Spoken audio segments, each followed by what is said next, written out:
In the southern reaches of Arizona, where the land seemed to hold its breath under the weight of the sun, there stood a half-burned house that most people chose to forget. It rested beyond the last traveled road, where the desert swallowed tracks within hours, and the wind carried old ash long after the fire had died. Locals said the place did not want company. They said misfortune clung to it the way dust clung to skin, quietly and without mercy.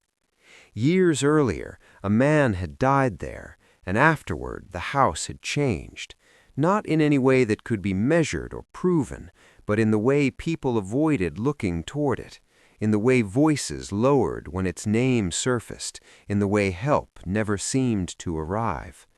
Some claimed the land itself rejected those who tried to settle it. Others said grief had soaked too deeply into the ground. In the spring of 1907, a lone traveler rode toward that place without knowing its story. He was driven by thirst, by exhaustion, and by the kind of restlessness that came from having no reason to stop anywhere for long. He believed he was only passing through. He did not know that some places did not let go once they were found. If stories about quiet lives, hard choices, and unexpected devotion speak to you, subscribe to the channel Dust and Devotion Tales and stay with us for what comes next. The traveler reached the edge of the property by late afternoon, when the heat had begun to loosen its grip and the light turned the desert a dull, forgiving gold. His horse slowed before he asked it to, sensing water or shelter where the land had offered neither for miles. The house emerged gradually, not as a single shape, but as fragments, a standing wall darkened by old fire, a slanted roof held together by mismatched boards, a corral that leaned as if it had grown tired of standing. Ethan Rowan dismounted carefully, his movements shaped by long habit rather than caution. He had learned not to rush unfamiliar places. Everything about the house suggested survival rather than comfort. Smoke stains marked the stone near what had once been a larger structure, and the ground around it bore the faint remains of ash worked into the dirt by years of wind and rain. This was not a place that had healed. It was a place that had endured. He saw signs of recent life almost immediately. A bucket near the well was damp, the rope worn but functional. Footprints crossed the packed earth, light and deliberate. Someone was living here, not hiding exactly, but staying far enough removed that they did not expect visitors. Ethan felt the familiar weight of intrusion settle on his shoulders, but thirst and fatigue outweighed hesitation. From the doorway, Nora Caldwell watched him approach. She had seen riders before, always from a distance, always passing by. This one had stopped. Her posture did not change, but something inside her tightened all the same. Since the fire, she had learned that men who stopped rarely did so without consequence. They brought questions, judgments, or promises that dissolved as quickly as they formed. She noticed how he handled his horse, how he kept his hands visible, how he looked at the house without the usual mix of curiosity and unease. There was no pity in his expression, no suspicion, only weariness, deep and unadorned. It unsettled her more than fear would have. Ethan sensed her presence before he fully saw her, as if the house itself had been holding its breath and finally released it. She stood still, framed by shadow, her face unreadable but alert. This was not a woman waiting to be rescued. This was someone who had already survived what had broken others. They regarded one another across the open space between the well and the door, neither stepping forward, neither retreating. The silence that stretched between them was not empty. It carried the weight of loss, caution, and the quiet recognition of two people who had learned to depend only on themselves. Ethan understood then that staying the night would not be a simple matter of shelter. Whatever choice he made next would linger longer than the dust on his boots. Ethan led his horse slowly toward the corral, careful to keep the animal calm and unhurried. The boards groaned under his weight, each step a reminder that this place had been patched together with persistence rather than skill. Inside the small structure, the horse lowered its head, sniffing at the hay that had been left out, sparse but clean. Ethan's eyes scanned the horizon, noting the ridges and gullies beyond the property. The land was open and raw, unforgiving in its exposure, but it carried a quiet beauty he had not expected to find. There was something honest in the way the desert unfolded, a harsh clarity that matched the tone of the house itself. He turned back toward the doorway and finally saw her fully. Nora remained near the threshold, her posture guarded but curious. She was lean and strong, every movement precise, a survivor shaped by necessity. Behind her, a boy, no older than 7, peered from the shadowed corner of the room. His eyes were wide, cautious, and alert, taking in Ethan as though he were a puzzle they were not yet willing to solve. There was no fear in them, only measured observation, a reflection of what life on the outskirts of town had taught them. Ethan removed his hat and ran a hand through his hair, leaving it damp from the heat of the afternoon. The gesture was small, but it carried a recognition of respect and awareness of the tension in the air. He moved slowly, deliberately, toward the door, leaving the horse to settle and ignoring the urge to hurry. Trust could not be demanded, and he had learned over the years that rushing only made people retreat. Nora studied him silently as he approached the house, noting the way he carried himself with both experience and caution. She had lived alone for more than 2 years, keeping the boy safe from strangers and the town that whispered about curses and misfortune. The loss of her husband had left a void she had filled with vigilance, routines, and careful attention to every detail that might prevent another disaster. The house bore the marks of that life: patched roofs, reinforced doors, and a garden that had survived against drought and neglect. Every corner spoke of resilience, of hard work, and quiet determination. Ethan stepped inside and immediately took note of the sparse furnishings, the small table with remnants of bread, and the single chair near the hearth. A fire had been tended that morning, its smoke curling faintly through the chimney. The warmth was modest, yet enough to suggest someone who cared deeply for what little they possessed. He left the door partially open behind him, letting light spill across the floorboards as he set his bag down carefully, avoiding any sudden movements that might alarm the boy or Nora. He knelt beside the horse in the corral, checking the leg that had caused her to limp.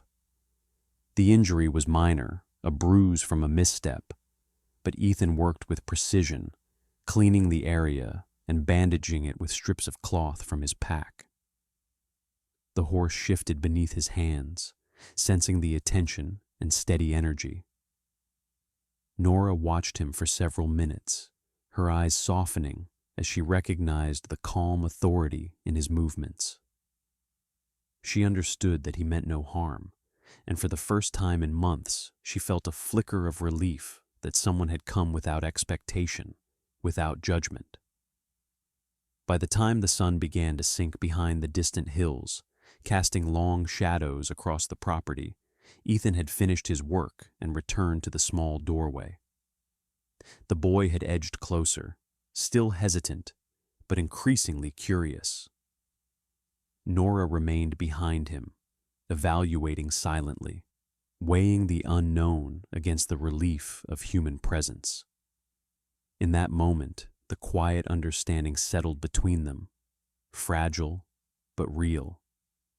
Ethan was no threat, and perhaps, in some way, he might offer the chance for connection, for trust, for a life that had grown too small in isolation. The evening shadows deepened as the wind moved across the desert, carrying the scent of sage and dry earth. The house, though battered and solitary, felt less lonely in Ethan's presence. A subtle shift had begun, one that would carry forward into the nights ahead, when silence could be shared and survival might evolve into something more enduring.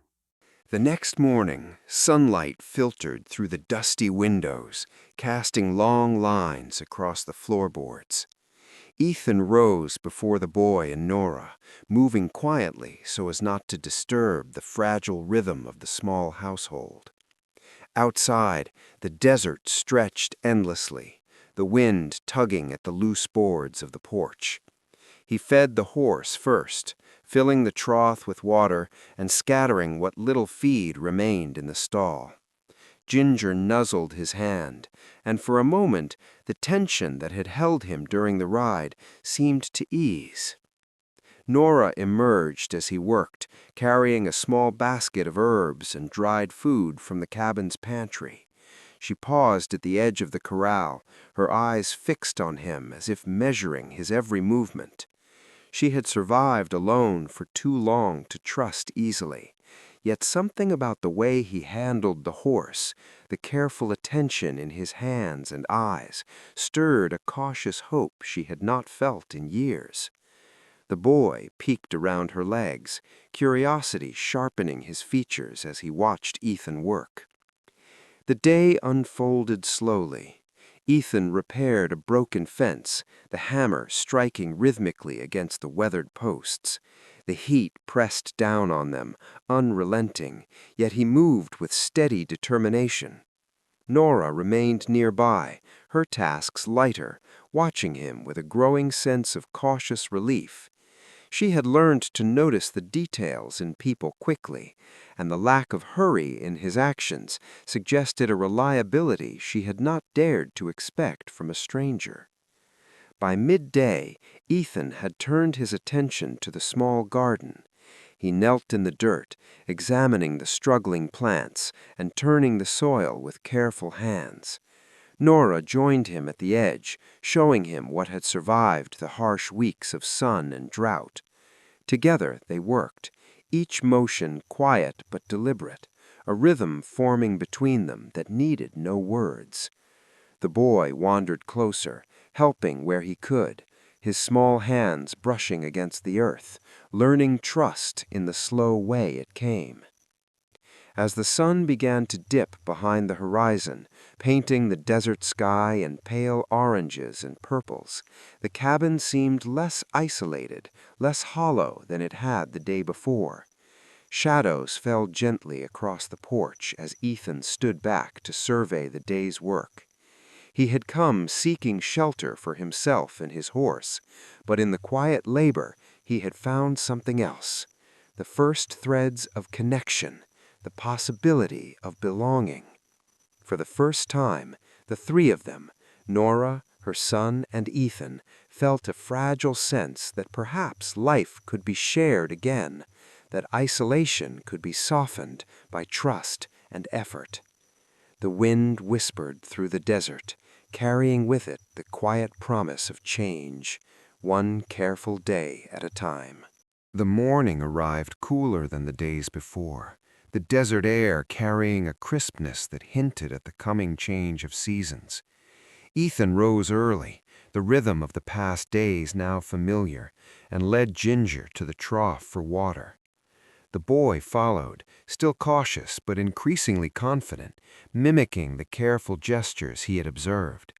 Nora stood at the doorway, holding a cloth to wipe the sweat from her brow, watching the quiet routines that were slowly stitching their lives together. Ethan spent the morning reinforcing the cabin's roof where rain had begun to leave faint leaks. Each plank he set in place seemed to stabilize more than just the structure. It stabilized the fragile trust between them. Nora brought him tools when he called, her movements purposeful and steady, no longer tentative.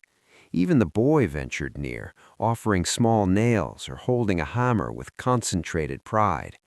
The simple labor, shared without words, became a quiet bridge connecting their lives in ways neither had expected.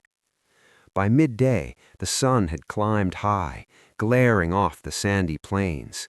Ethan guided the boy in fixing a broken gate at the edge of the property, showing patience with each small motion, allowing the child to learn without frustration. Nora stayed close, keeping watch, her eyes softening as she noted the way Ethan adjusted his movements to protect both her son and her sense of cautious peace. The air between them was unspoken, yet it hummed with a growing awareness of safety and care. Later, Ethan repaired a split fence post near the corral, his hands rough but precise, sweat tracking the lines of concentration on his face. Nora gathered the few remaining vegetables from the garden, watching him work with a growing sense of relief and admiration. She had kept her life pared down to essentials, survival alone shaping every motion. But now there was space to notice the strength, gentleness, and steadfastness in another. As the sun sank toward the horizon, long shadows stretched across the cabin and yard. The boy carried water to the horse, learning responsibility, while Ethan and Nora walked the edges of the property, surveying their small domain. The wind stirred the desert grass and whispered through the cracks of the cabin, carrying the sense of time passing, slowly but surely, of bonds forming in quiet gestures and shared effort.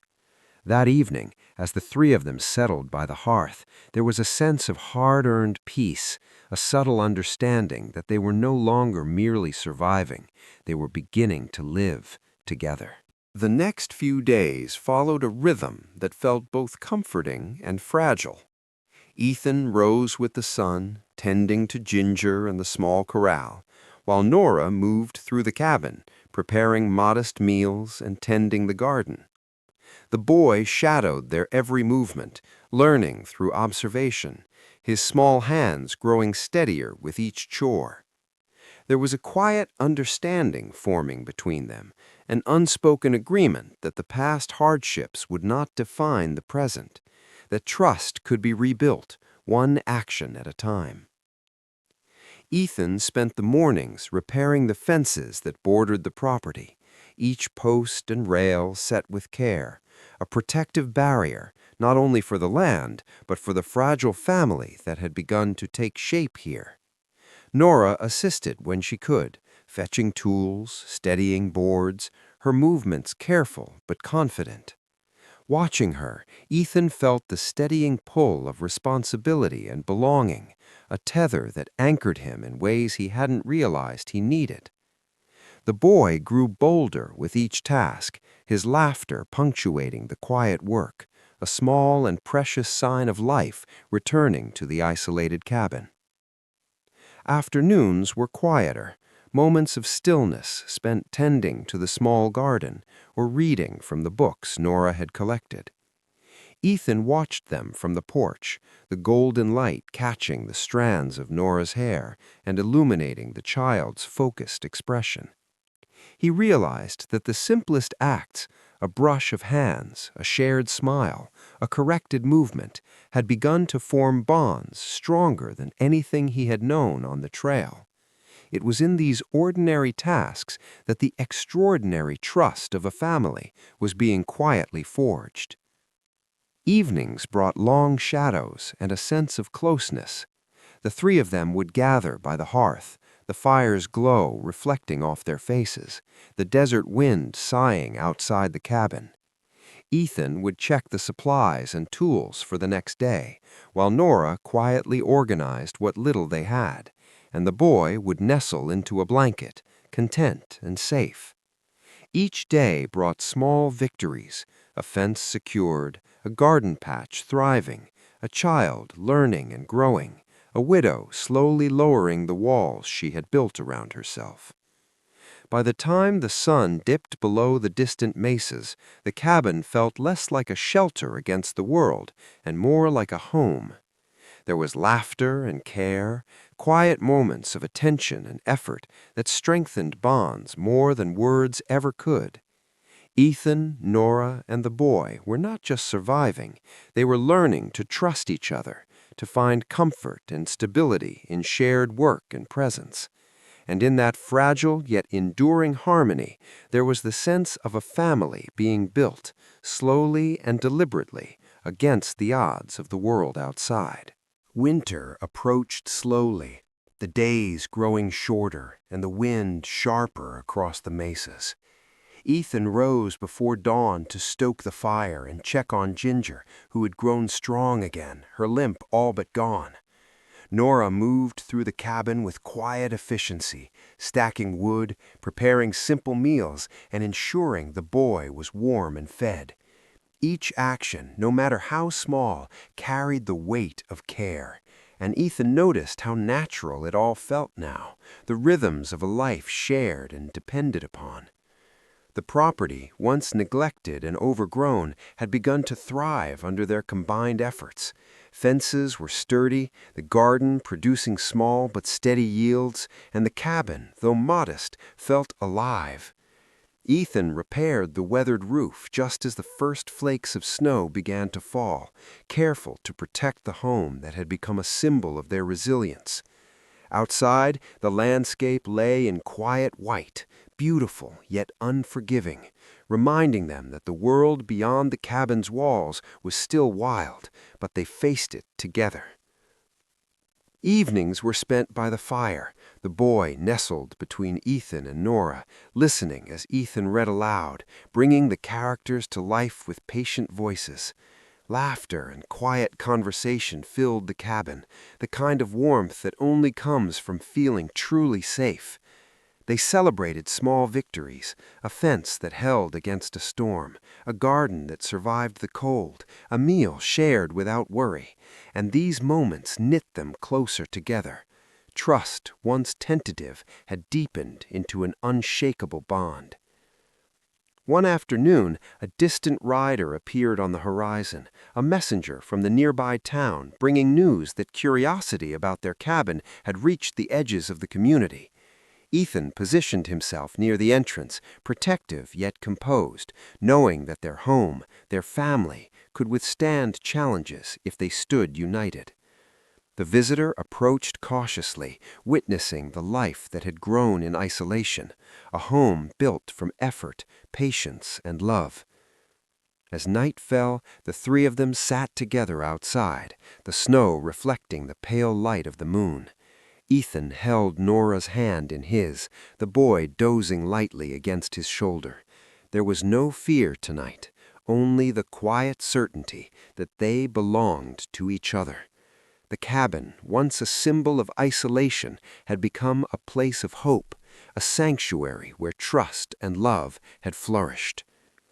Ethan understood fully now that freedom was not the absence of responsibility, but the presence of something worth protecting. They had faced fear, grief, and solitude, and had emerged stronger, together. The wind whispered across the snowy plains, carrying a sense of promise, and as the three of them watched the stars emerge, they knew that this home, their family, was the beginning of everything they had once only dreamed of. If you want to follow more stories like this, full of heart, hope, and the strength of family, subscribe to Dust and Devotion Tales and join us on the journey of life, love, and resilience.